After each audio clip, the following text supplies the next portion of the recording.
Great. Well, once again, thank you so much for joining us for the Making Study Abroad Affordable presentation. My name is Jeannie Jaworski. I am the Director of International Affairs here.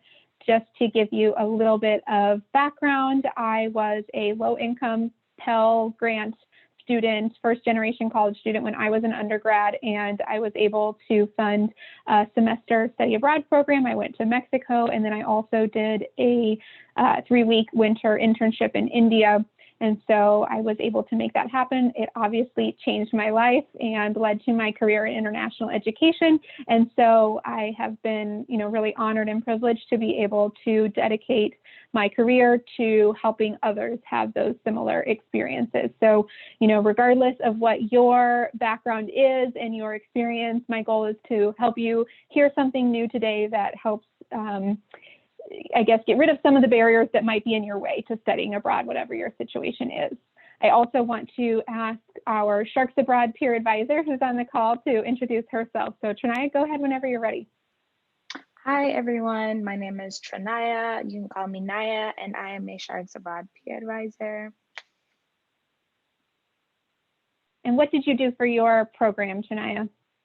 So I actually did a global remote internship over the summer with an NGO located in Seoul, South Korea.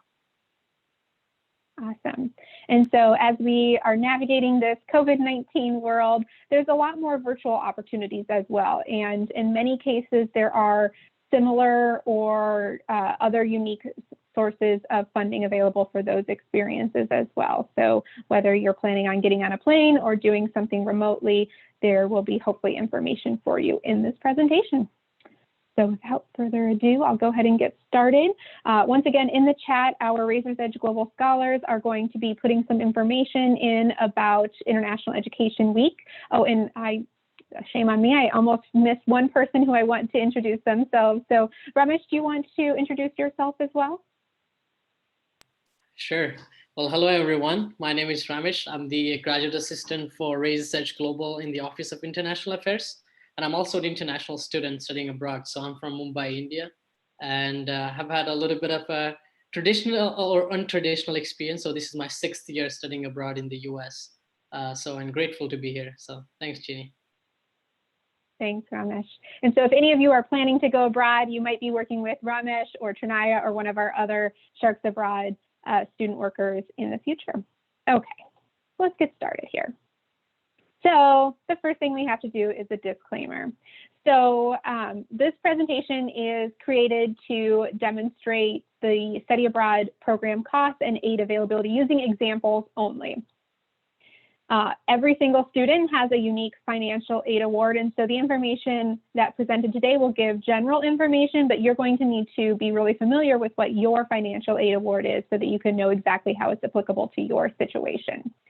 Make sure that you are meeting with a financial aid counselor, especially once you've identified the program that you're interested in so that you can discuss actual costs and actual aid, because that's going to be the best way for you to know what your out-of-pocket costs are going to be. And when you're doing that, please do that before you commit any financial resources. That way you know the full picture before you even place a deposit. Our office, as well as the Office of Financial Aid, make every effort to thoroughly explain this information, but please do keep in mind that it's your responsibility to understand the workings of your financial aid package and the costs of your study abroad program. So now that we got that out of the way, we're going to start today talking about financial aid availability. Most students still rely pretty heavily on their financial aid package when they study abroad. So the availability for study abroad depends on the type of aid. That's one of the first questions that we always receive is, am I able to use my financial aid when I study abroad? And so the information I'm going to share with you today lets you know when and how you can use your aid, but you can see the little disclaimer even on this slide, and that is that all of this information depends on you being thorough and accurate and timely with your financial aid paperwork. So on your screen, you see 3 types of aid buckets, if you will. So we have our federal financial aid bucket, the Florida state aid. Now, this is only going to be true if you are from the state of Florida. And then we also have NSU institutional aid. So not every student will have all of these types of aids, but these are the ones that we see most common. If you're not from the state of Florida, you might have similar aid that's available just for individuals from your state. So for example, if we have a student from Michigan, there's a Michigan grant that's available even for students who study out of state. So you might have a specific state scholarship on your financial aid that is available to you as well. So let's talk about those a little bit. I'm going to start with the bad news, and that is that NSU institutional aid does not travel to your study abroad program. So when you look at your financial aid award, if you see the President's Scholarship or the President's Premier Scholarship or a Dean's Scholarship or a Razor's Edge Scholarship, those funds are not going to be available for you to study abroad. And the reason is that these are NSU tuition, NSU scholarship dollars that are for NSU tuition. And we're going to talk about it a little bit later, but because you don't pay tuition to NSU while you're studying abroad, you don't get to use the money that NSU gives you for your NSU tuition. Now, when you lose this money, you only lose it for the term you're abroad. So it's not like when you go abroad, you lose your Dean's Scholarship, and then when you come back, you don't have it anymore. It's just that for that semester abroad, you don't have access to that money. So that's the bad news, but don't panic. Don't leave yet just because you saw that. We're going to talk the rest of the presentation is all about good news, okay? So we just wanted to get that out of the way. The good news is that if you receive federal aid, you still get to keep that aid. Now, I know we have some international students on the call, and unfortunately, that's not going to be something that applies to you. But for a lot of our students, you do receive some sort of federal financial aid, and that will continue to be available for you. Now, this federal financial aid might be Pell Grants, it might be loans. There's a variety of different federal aid programs, but if you see any of these names on your on your financial aid award, that's going to signal that those are going to be available to you.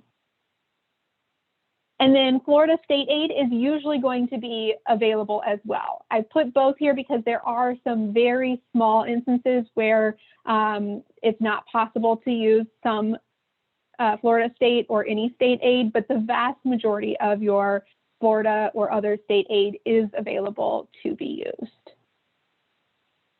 I want to make sure that everyone pays attention to this federal Pell Grant award. So at some point, either right now or after this presentation, make sure that you pull your financial aid award, and I'll show you how to do that in a few minutes, and that you look at your financial aid award. If you have federal Pell Grant, then there's going to be several times during the presentation that I want you to pay extra special attention because there's a lot of opportunity for money just for Pell Grant recipients, okay? So pay attention to that. The other note that I want to make is related to this NSU institutional aid. Now, remember I said NSU tuition money can't be used when you're abroad. There are a few exceptions to that, and that's when you receive one of the NSU scholarships that are directly for studying abroad. So there are a few scholarships that NSU has. They're listed here that this money is created for students to have these types of opportunities. So of course you get to use that even though you're not paying tuition to NSU for your experience. So those are just a few notes on this screen here. All right. So we already talked about federal aid, we already talked about Florida state aid, and then there's another bucket of aid that we should talk about as well, and that's external aid. So some of you, when you look at your financial aid package, you might have special unique scholarships that you get from an employer, either one that you have or one that a parent has, that because you are a child of that individual who works at that company, you get scholarship money. You might have received a scholarship from your high school. Usually they're high merit scholarships that are given away. Maybe you earned a scholarship from a nonprofit organization. You applied for a special recognition and you received it that way. Sometimes there are banks who give you private loans, for example, or there might be other prepaid. So these can be usually from other states where you pay money, your parents usually pay money in advance, while you're a child, and then now you can access that money later. And usually with external aid, you usually do get to keep those sources. It depends, but generally speaking, the language is that as long as you continue to earn credits that go towards your degree program, you can continue to use this aid. So there are enrollment requirements for all of these things. So just like at NSU, you must maintain enrollment similar to how you do here in order to have access to this aid. So usually it's going to be full-time enrollment that you're looking for. There are different classifications, and sometimes at NSU, depending on the scholarship, even if you only enroll 3/4 times or half time, you can still get some of your aid. But usually for study abroad, you're going to have to be full time, which during the semester, fall and winter or spring semester, that's going to be 12 credits. Not to worry though, almost all of our study abroad programs are designed to offer 12 credits during the term, so that's something that you can do quite easily. There's other reasons why you might want to be full-time aside from your access to financial aid too. A lot of you might be on your parents' insurance, and the only way to keep that insurance is if you're enrolled full-time. Or you might also get some benefits on your car insurance if you're enrolled full-time. So, and also you might be able to prevent your student loans that you've taken out before from starting to need to be repaid. So there's a lot of reasons why you want to stay full-time, but don't worry, that's something that you continue to do while you're studying abroad. Now, everything we've talked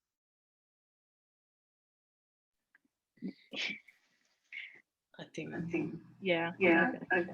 I don't know what happened, but my phone disconnected. So hopefully there's not too much noise in the background here. So everything we've talked about so far relates to semester. So if we're going to be gone for the fall or the winter/spring semester, but there's some unique situations with summer.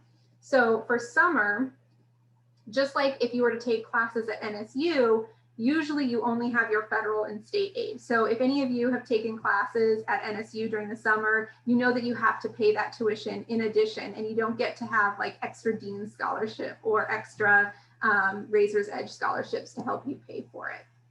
Also, that federal and state aid availability is usually only available if you haven't already maxed out the amount you're able to borrow already. So if you've already taken the maximum amounts, you might not be able to borrow additional aid. So just keep that in mind as well.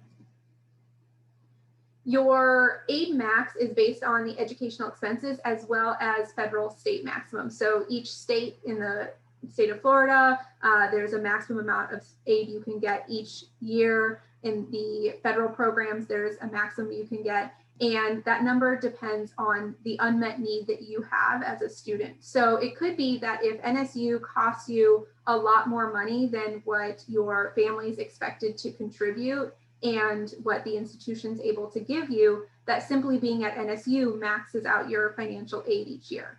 However, it could be that you don't max out your aid because you decline certain loans or because you've got other financial aid sources available to you. And so you might have a lot of extra financial aid that you could use for a one-time study abroad program if you wanted to. I'm not saying that students should necessarily take out extra loans, but just know that it is an option for you. Personally, that is how I paid for one of my study abroad programs, was by taking out extra loans, and it's not something that I regret. However, it is something that is directly related to my career. So there was a lot of value in it to me. So you'd have to determine if that's something that's going to have similar value to you. All right, for summer, the enrollment requirements are a little bit different. So you have to earn 6 credits over the summer to be eligible for financial aid. But the good news is that it doesn't have to be all at a study abroad program. So if you need to take a class at NSU over the summer, you could take that class at NSU and enroll in a study abroad program, earning 3 and 3, and that would hit your 6. So as long as you meet 6 credits total over the summer, it doesn't matter if you do them all studying abroad, all at NSU, or a combination. Okay, so that's just kind of a basic on financial aid and the different types you have available to you. We've got a lot more content coming up, but I just want to pause and see if there's any questions yet at this point in the presentation.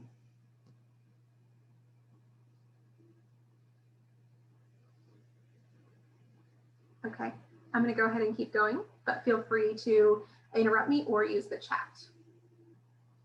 Let's talk now about study abroad program costs.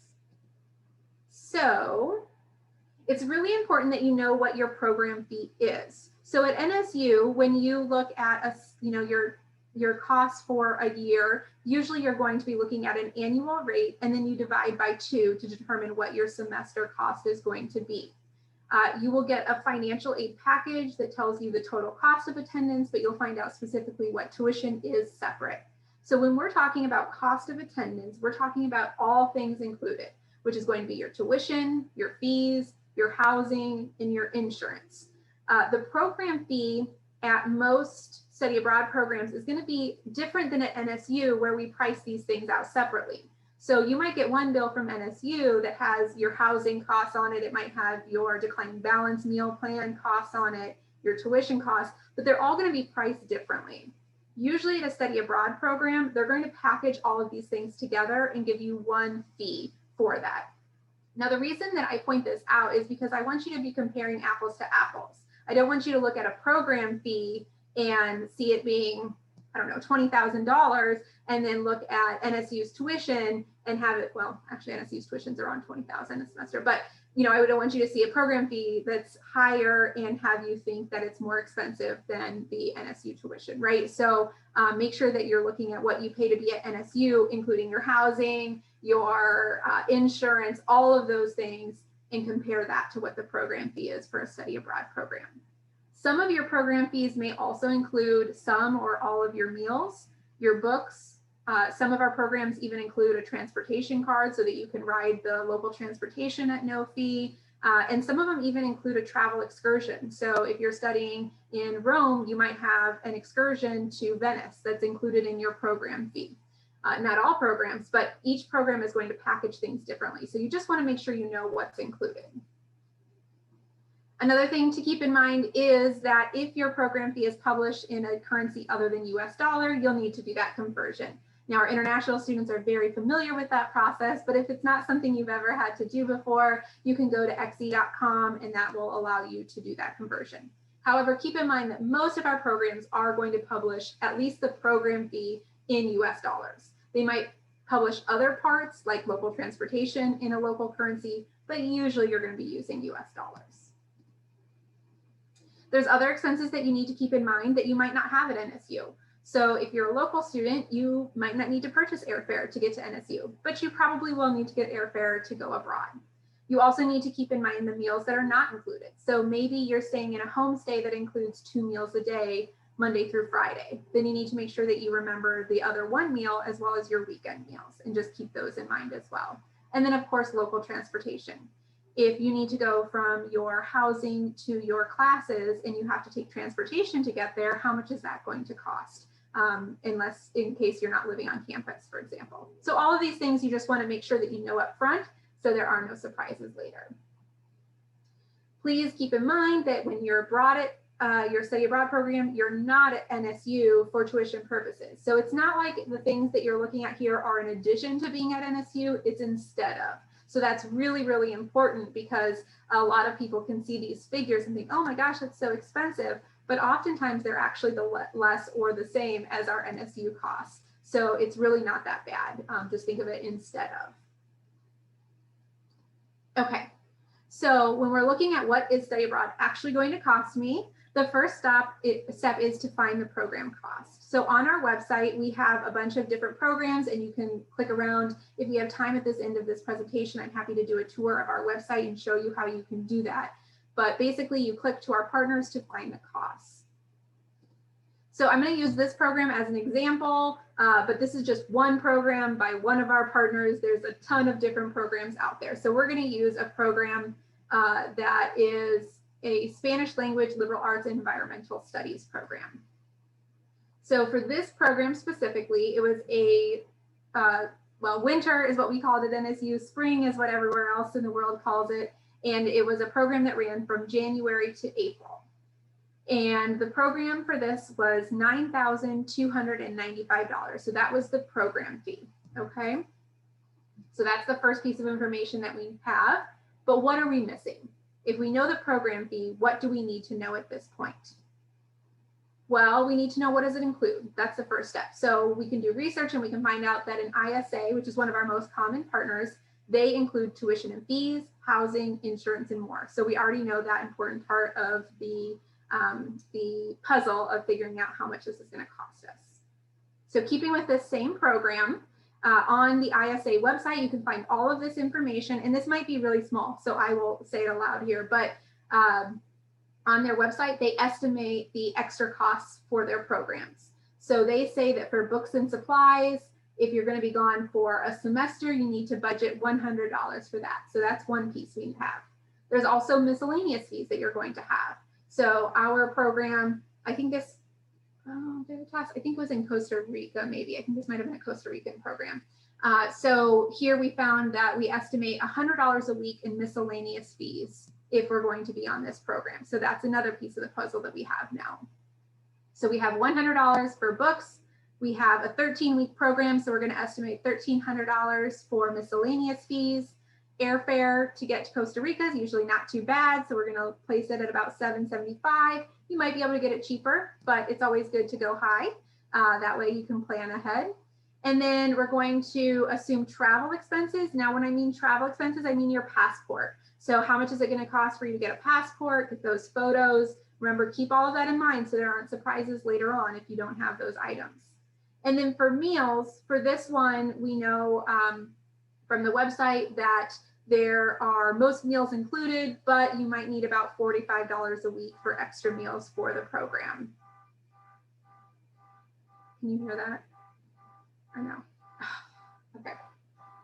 So that means that we can estimate that we're going to need about $2,895 extra personal in addition to that program fee. So the next piece is to estimate your aid availability. So when you log on to SharkLink, you go to WebStar banner, self-service banner is what it's called now, and you click on financial aid and then award, and that is how you can find your financial aid award. So if you've never done this before, go ahead and check it out. It's going to look something like this. So it's going to list all of the different aid sources that you receive, and it's going to give you the amount that was offered, as well as whether or not you accepted it or not, and then the total amount of the award. Now look up here, we have two different semesters. So we were offered $1,309 in the fall semester, $1,155 in the winter, for a total award of $2,464 for this one award. Now remember, at the beginning we talked about what we can and can't keep. So what do you all think? Can we keep the Florida Medallion Scholars? You can use the chat and say yes or no. Do you think that you can keep that award? Florida Medallion Scholars Award. Yes. And why is that? Well, you can usually keep your Florida ones depending on the circumstance. That's a great answer. And unfortunately, this is one of the ones, you're totally right. Most Florida you can keep, but this is one of those tricky ones that it was very specific and you can't keep. So it was a trick question. I'm sorry to pick on you, Chloe, because it was a great answer. Usually you can use your Florida ones, but for this one, no. What about President's Tuition Scholarship? This one's not a trick.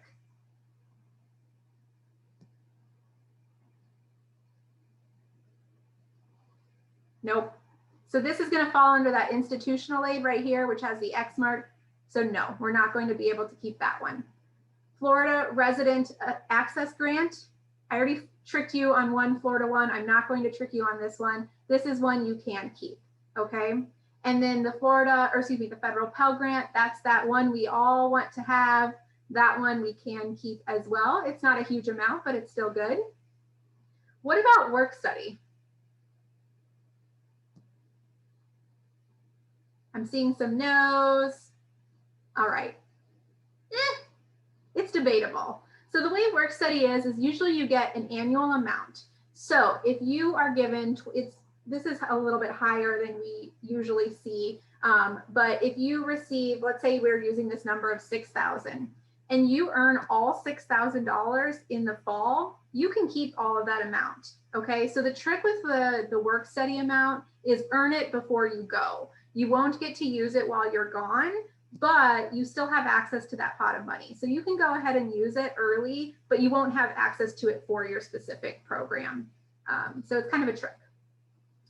Direct unsubsidized loan. Well, this person declined it, it looks like, or at least they haven't accepted it yet. But if they were to accept it, then yes, they would have access to it. So that's a little bit of an unknown right now because the student declined it, or at least they haven't accepted it yet. But you can see that it was offered at $1,874 in the fall, and so it is possible that they could get that as well. And then unsubsidized also, oh, I see, I'm sorry, they've listed it twice here. So I don't know, this is why this is listed this way. They've listed the fall award once, so you can see they listed that, and then they just listed the winter separate. So you would not have anything here for loan for the fall because you didn't get anything for the fall for winter. But we do have something for the winter, and yes, absolutely you can use that. So we do have some money here that we can use. We have $4,171 that we can use towards this program. So now we know that piece of the puzzle. All right, so the next step is to figure the difference. So we take our program cost minus our aid availability, and that gives us the cost after. So we figured out our program fee was that $9,029.5, and we determined our personal expenses to be $28.95. And so our total cost of participating in this program is $12,190 for that term.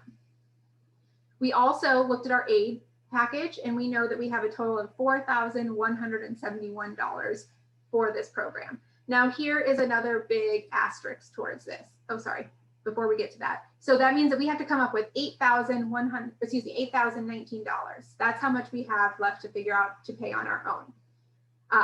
Now there's an asterisk here because these figures only allow you to estimate your costs. Remember I said you need to talk with a financial aid advisor, and that's because the amount we pulled from our financial aid award is based on NSU costs. So if there's a major difference between the cost of NSU versus the cost of your program, there might be some changes in your financial aid award, and it can go both ways.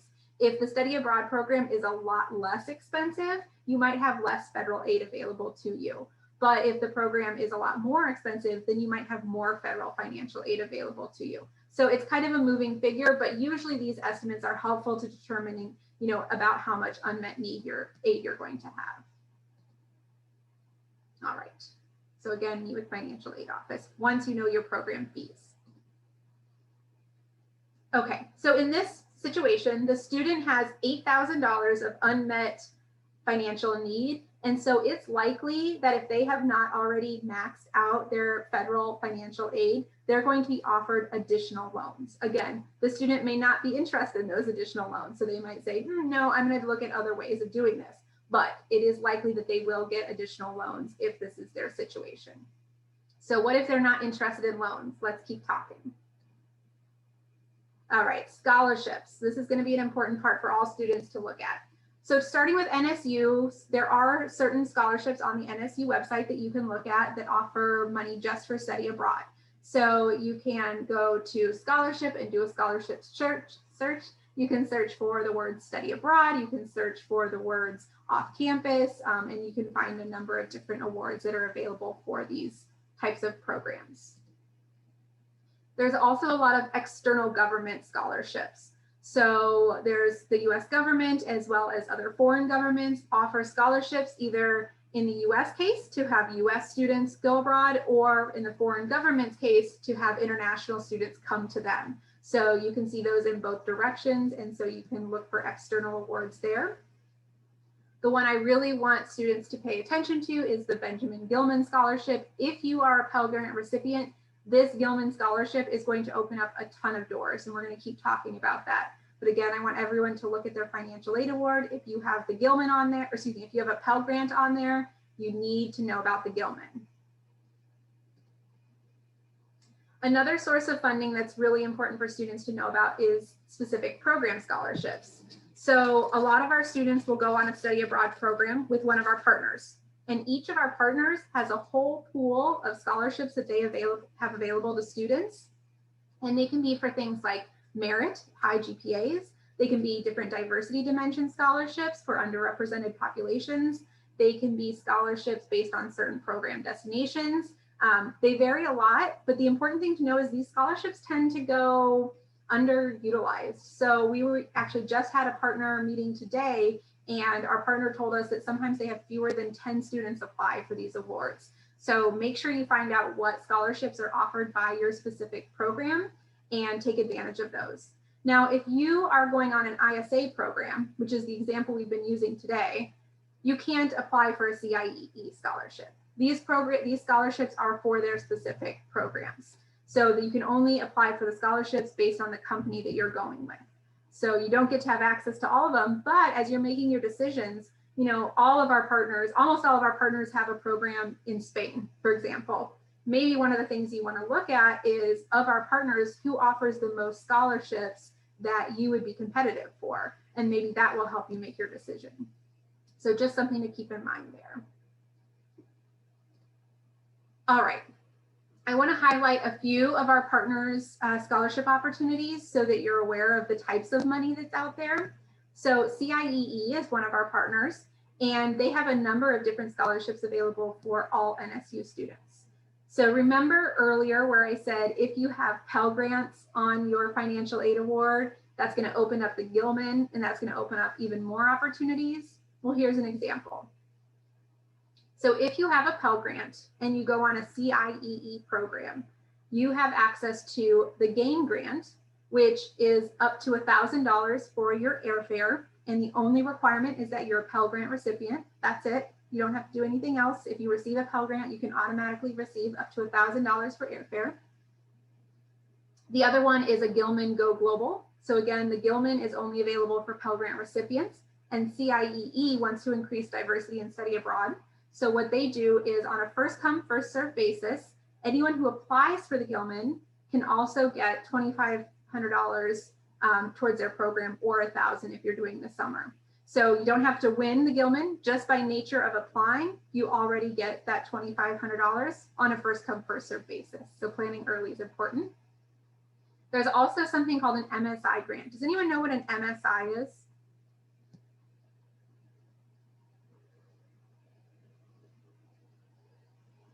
No?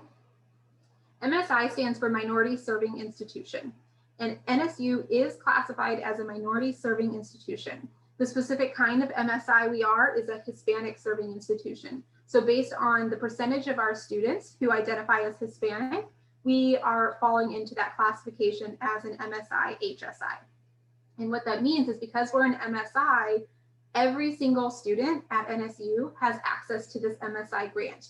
You don't have to be Hispanic as a Hispanic serving institution. You don't have to be an underrepresented population. Simply because you are attending an MSI, you have guaranteed $2,000 towards every CIEE program, $1,000 if you're doing a summer program. So what we know here is that if you study abroad on CIEE programs, you're guaranteed to get $2,000 or $1,000 in the summer. But if you're a Pell Grant recipient, you're guaranteed to get up to $5,500 for a semester program, or up to $3,000 for a summer. And this is just CIEE awards. Remember, we still have external awards like the Gilman. So this is just one pot of awards. So this is just one example of the aid that's out there. Another example is ISA. ISA has some really unique scholarships available. So they have a correspondent internship opportunity where you can get a scholarship by being a correspondent for them. You take photos and you write blog posts, and they will help give you extra money towards your study abroad program. They also have a global ambassador program. And so this is an opportunity where if you go abroad once and you become a global ambassador, you get a scholarship to be used on a future ISA program. You also get paid to promote study abroad on your campus. So you can work with our office to do that. And then also they pay for professional development opportunities like a conference in Texas. So that's another unique opportunity for study abroad students as well. There's also other resources out there. So there's a number of scholarship search engines here. And so you can just do some searching. Now, here's the thing. It's a lot of work. It can be a lot of work to find these scholarships.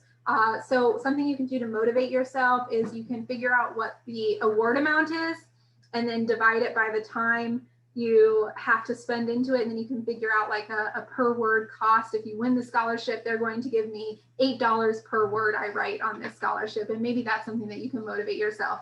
Again, like I said, most of these scholarships are under applied for. So the odds are a little bit better. Okay, any questions about scholarships before I move on? Let me check the chat here. Shania's been working. Great.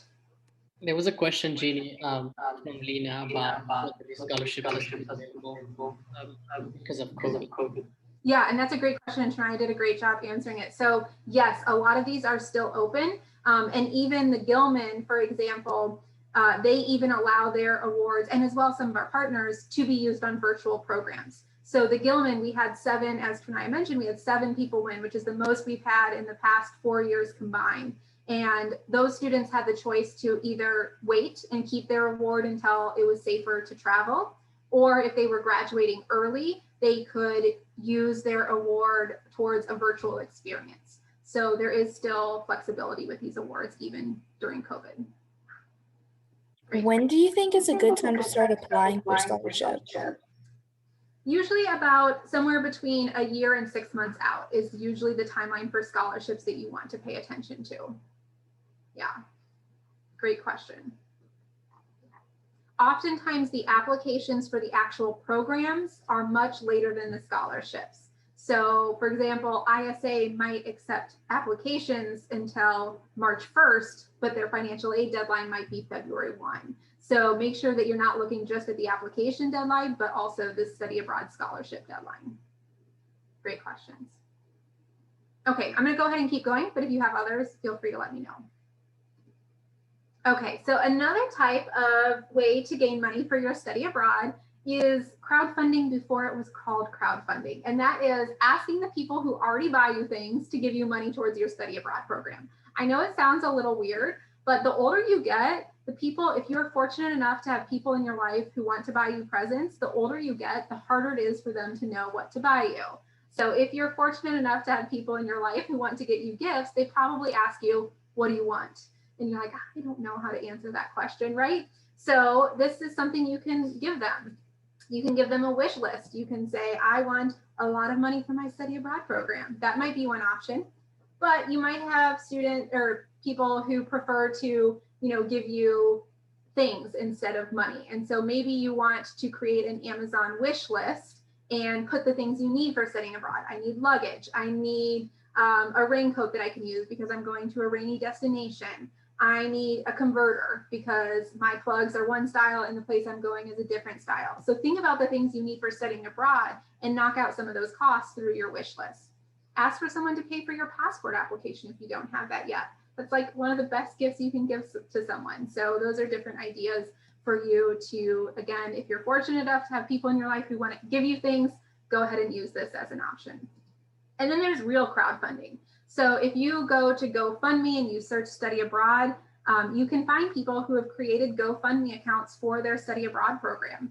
And especially if you are from a community that a lot of people in your hometown or your family or your school or from your background don't study abroad, this is going to be something that they probably want to support you on, right? This is going to be something that they're really impressed with and they're proud of what you're doing. And so you might be able to encourage them to support you in that way. So as you can see, these people here were wildly successful. They raised thousands of dollars towards their study abroad program. So you can get ideas from those crowdfunding options as well.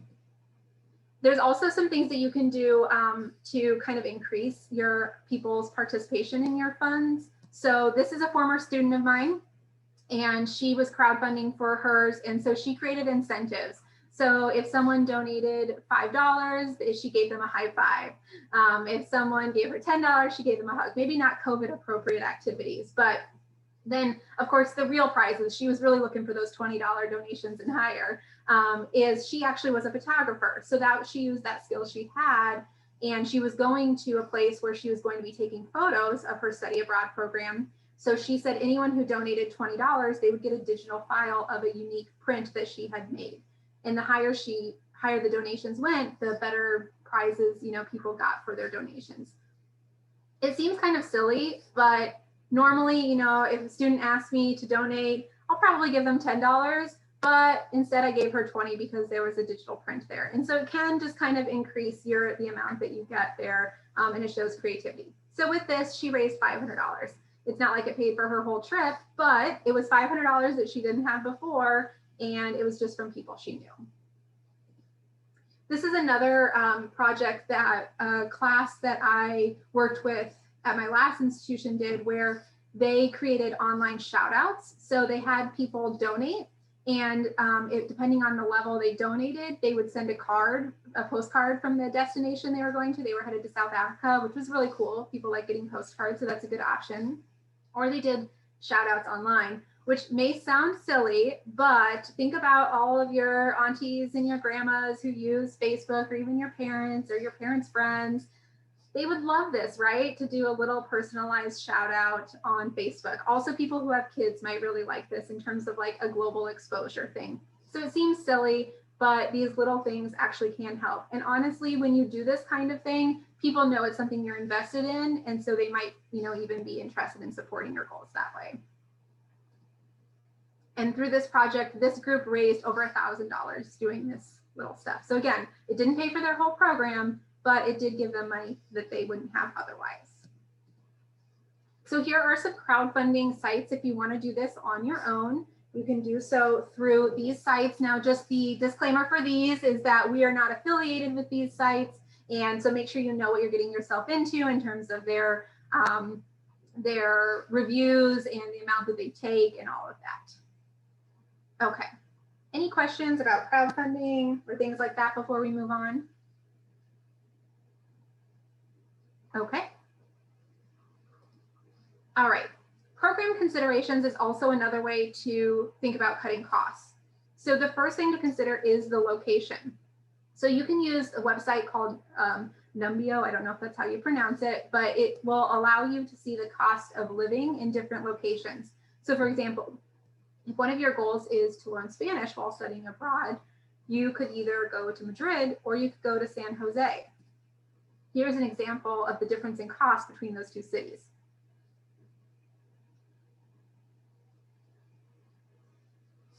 So as you can see, there's a crazy difference in cost between San Jose and Madrid. And so if you're, you can achieve your study abroad goals just by picking a specific location.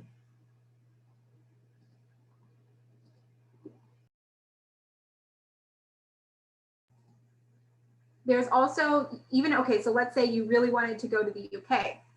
And, yes, you can study in other English locations, but the UK has always been your dream. Well, can you consider different cities within the UK? There's usually things called first tier cities and second or third tier cities.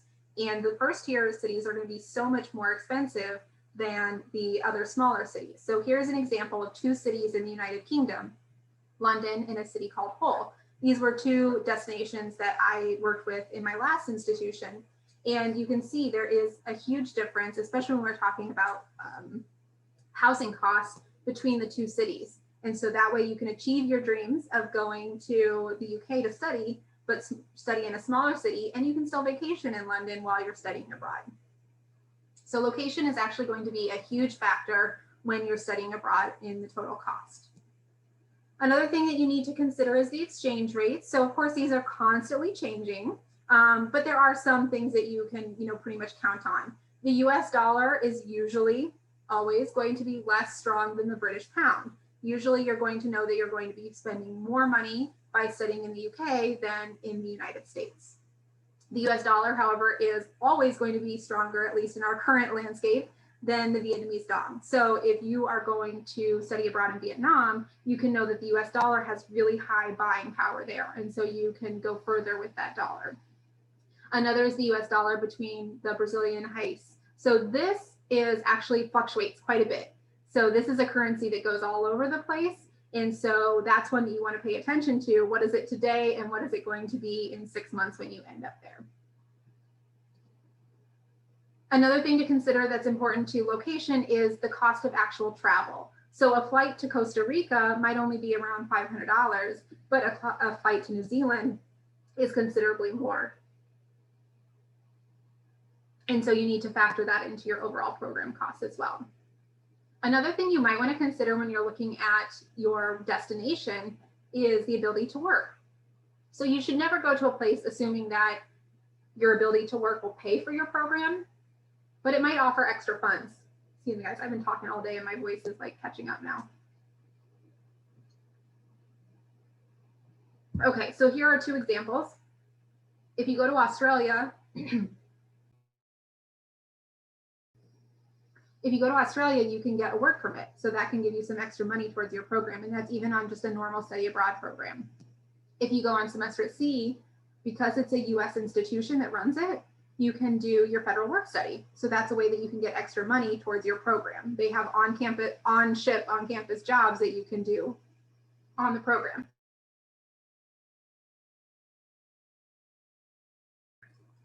Okay. Another thing to keep in mind is the availability of external funds. Oh, my poor voice. Okay. So students who study in non-traditional locations, which are usually outside of Western Europe, Australia, there's usually extra money because they want to increase diversity in programs. So if you go to a non-traditional program, Latin America, Asia, Africa, you might have extra money available to you. All right, so now we're going to do a pop quiz, which is perfect timing for me to capture my voice again. So which do you think is more affordable? So I'm going to ask for a volunteer to say what they think and why.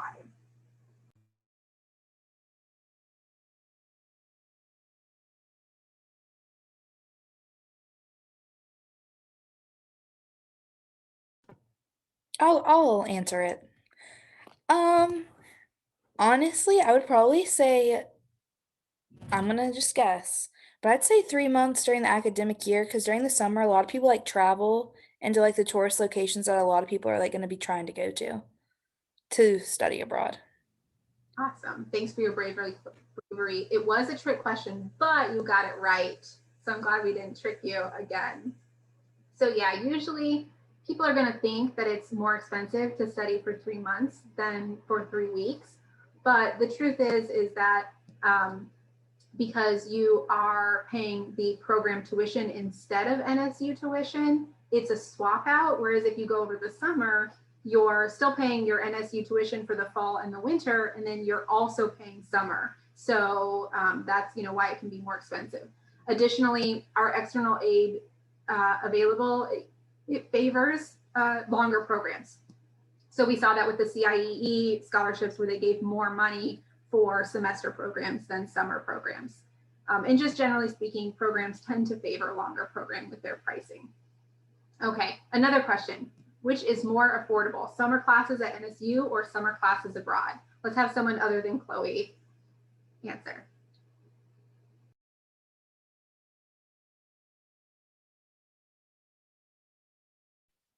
Don't be shy, guys. Wouldn't it depend just based on how which program you're doing? Because I know summer classes at NSU can be really, really expensive though. I would go with abroad, but. So your final answer is abroad, right, Lena? That's what I heard. Yes, ma'am. All right. And you are right. Usually it's going to be far more affordable to do summer classes abroad than at NSU, even when you factor in the cost of travel. And that's because NSU has really expensive tuition, especially when you're doing it on a per semester basis or per credit basis. So again, when you study in the summer at NSU, you don't get to use your Dean Scholarship or your Razor Scholarship. And our per tuition cost is over $1,000 per credit now. So if you're taking a 3-credit class, you're paying over $3,000 just for the tuition, okay? Most of our study abroad program tuition is around $200 to $500 a credit. So you can do that same 3-credit class for maximum $1,500. Already you're paying half as much just on the tuition. And so that'll help you pay for things like your housing and your plane ticket abroad. It is usually far less expensive to study abroad over the summer than to be at NSU for the summer. And the only exception to that is if you live locally and you don't have to pay for housing because you can live with your parents. Then it might be similar cost because you do have to pay for housing abroad. But again, there's all of that scholarship money to help make the difference. So even regardless of your financial aid package, usually it is far cheaper. So this is important because, the last one just said, well, wait, which is more expensive, studying abroad in the summer or in the semester? And we said it's cheaper to do it in the semester. But a lot of you have programs where you're going to have to do some summer classes no matter what. You might be in a dual program. You might have multiple majors. You might be graduating early. So if you're going to have to do some summer classes, try to do those abroad because then it's going to be cheaper. Any questions about these two things? Okay. Another way that you can cut your costs are by paying attention to your program providers. So some of our program providers have higher fees but they offer substantial financial aid, and some of it's guaranteed. So the example we used with CIEE and ISA, their fees might be a little bit higher, but they offer a lot of scholarships, so that could benefit you anyway. As we mentioned, the scholarships for program providers tend to be less competitive than any other type of scholarship. Some of our partners have a lot lower fees, but they might not have as many or any scholarships. So example is KEI. It's a wonderful program and they offer really quality programs, but they don't really offer any scholarships, and that's because they already set their fees pretty low. And so if you know you're someone who either is not going to go through the work of applying for scholarships, or you don't think that you're going to receive scholarships, that could be a good option for you because they've set their fees lower already. And then just keep in mind that cost doesn't necessarily mean quality. So just because KEI is less expensive, it doesn't mean that it's any worse than CIEE. They're completely different programs and they're both wonderful. We wouldn't be partners with them if they weren't. But just keep in mind though that you're looking again at apples to apples. You don't want to look at one program that looks super affordable, you know, it's half the price of the other one. And then as you get into it, you realize every single thing is extra. And so when you add up all of those extra things like insurance and housing and transportation and all of these things, it's actually more expensive than the all-inclusive one. So just some things to keep in mind. Okay, so now we're going to get into budgeting. Now this is about when we're going abroad. So this is, you know, you've made your choices, you are headed abroad. Now what do we need to do to make sure that we don't blow our budget? The first thing is set a budget. So make sure that you know all of the expenses that you're going to need, things like cell phones, books, labs fees, and then take that. And I guess this is a step-by-step and I skipped steps. The first thing is looking at how much money you're bringing abroad. So you want to know that amount in the beginning. And if you are a person who has never made a budget before, you really should for studying abroad. This is going to be a good exercise in life after being a student anyway. So make sure you know exactly how much money you have and then convert it to the local currency. Then you're going to find out those one-time expenses and you're going to subtract that. So if we know that we're going to have to buy a cell phone when we're there, then we can subtract that, and now we know this is now how much we have left over. So this is our new total. Then what you do is you divide it by the number of weeks you'll be there, or months, depending on how narrow you want to make your budget. So then you know exactly how much you have to spend every week or every month at your program, and then you can budget accordingly. So once you know, okay, I have 150 euro a week to spend, then I know, okay, do I need to buy groceries all the time, or can I eat out sometimes?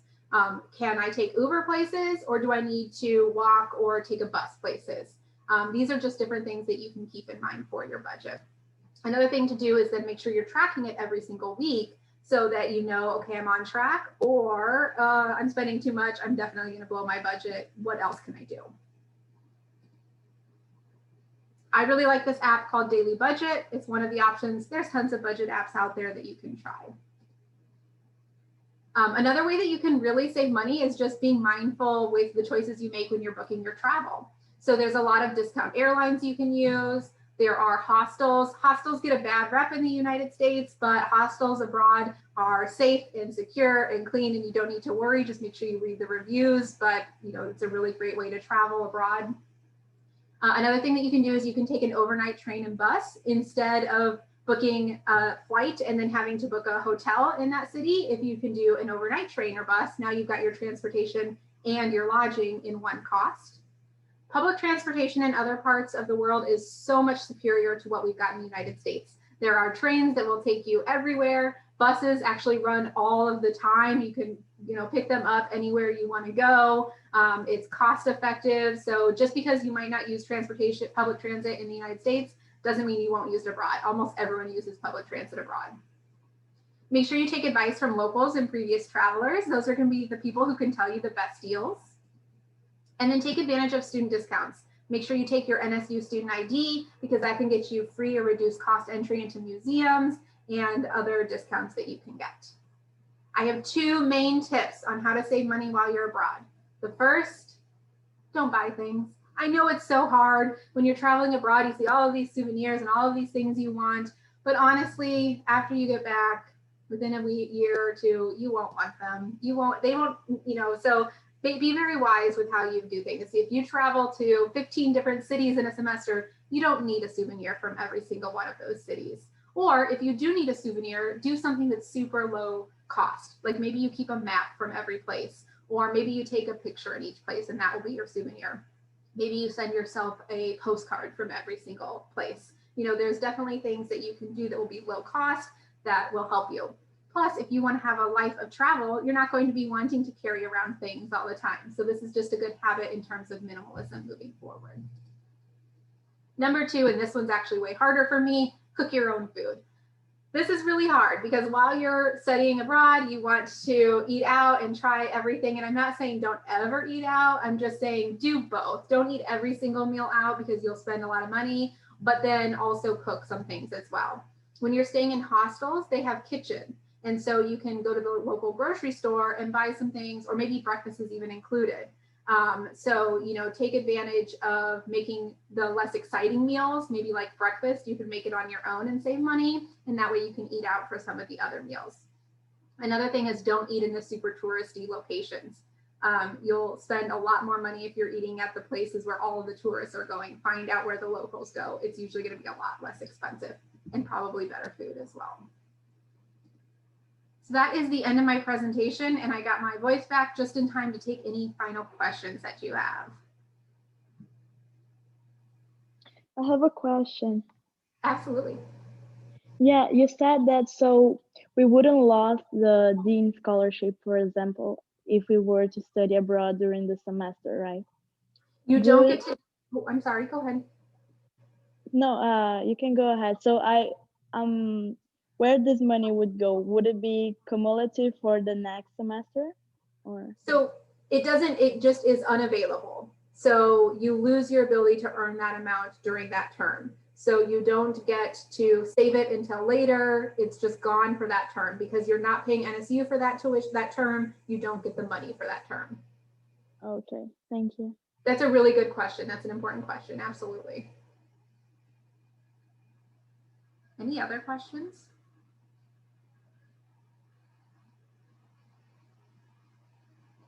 All right, everyone. I know this can be overwhelming depending on where you are in your search, but I hope it's helpful, and definitely it's something that we can talk about more as you continue to plan. Yeah, thank you for being here. Let me actually show you real quick where you can follow up if you have questions. I'm going to go to nova.edu, Sharks Abroad. Let me share my screen. Sorry, I have another question. Please. Yeah, so could we meet with an advisor or someone who could tell us a specific program that meets our major? Yeah, absolutely. So let me show you on our website real quick. When you go to nova.edu, Sharks Abroad, 2 things I want to show you. The first is how to find programs, and our team can help you with this, but I want to make sure you have the information as well.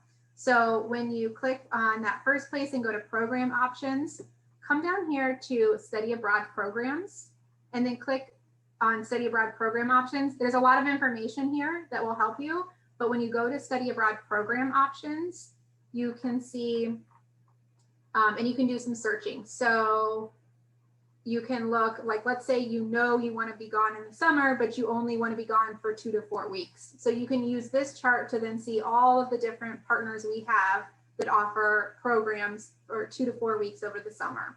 Let's say you want to be gone for a whole academic year. The same thing. You can see which of our partners offer those programs. And then when you click on it, it's going to take you to their offerings. We can also do it by destination. So if you know where you want to go, it's by region, so it's not yet narrowed down to the individual country, but you can do that once you get on their site. So obviously Europe is the most popular destination, so most of our partners have that. But let's say you want to go to Australia, then you'd want to look at this Oceania category, and you can see, okay, Teen has programs there, Arcadia has them. So this is how you can use this chart to look at where you start your search for your program. And another thing is program features. So let's say you know that while you're studying abroad, you need to take a class that is a science class with a lab. It's the only way you're going to fit it into your plan. You can use this chart to look and see, okay, Teen has some programs with science classes with labs. So I'm going to start with Teen, for example. Now, the more needs you have for your program, the more you might need to compromise. So you might not be able to find a program that's in Prague that is exactly the dates you want, the exact classes you want to take. You know, the more specific your request is, the harder. But if you're like, I'll go anywhere in Europe as long as I can do science with the lab, then we can definitely work to try and make that happen for you. Not all majors are equal. Some majors are super easy to find classes. Some are a little bit more tricky, but we like a challenge and we're happy to help you with that. So this is how you can kind of start your search on your own.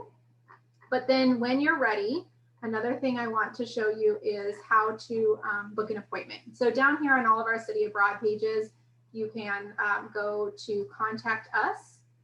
And on this page, you're going to see our Sharks Abroad peer advisors. There's Tanaya. And you can click. And when you go to the Calendly, it's going to allow you to book appointment. Now, actually, Tanaya should probably be added by the end of the week. So if you want to have an appointment with Tanaya, you can definitely do that. But we also have 2 other peer advisors who you can meet with, and they can help you search. If you say, look, I'm a public health major and I want to take classes in my major abroad, then they can help you find the exact program that will work for you.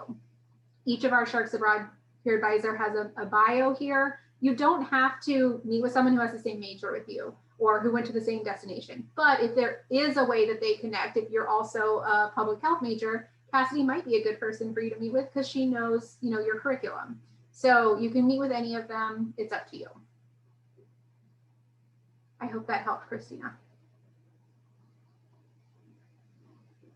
It helps. Thank you very much. You're welcome. Any other questions?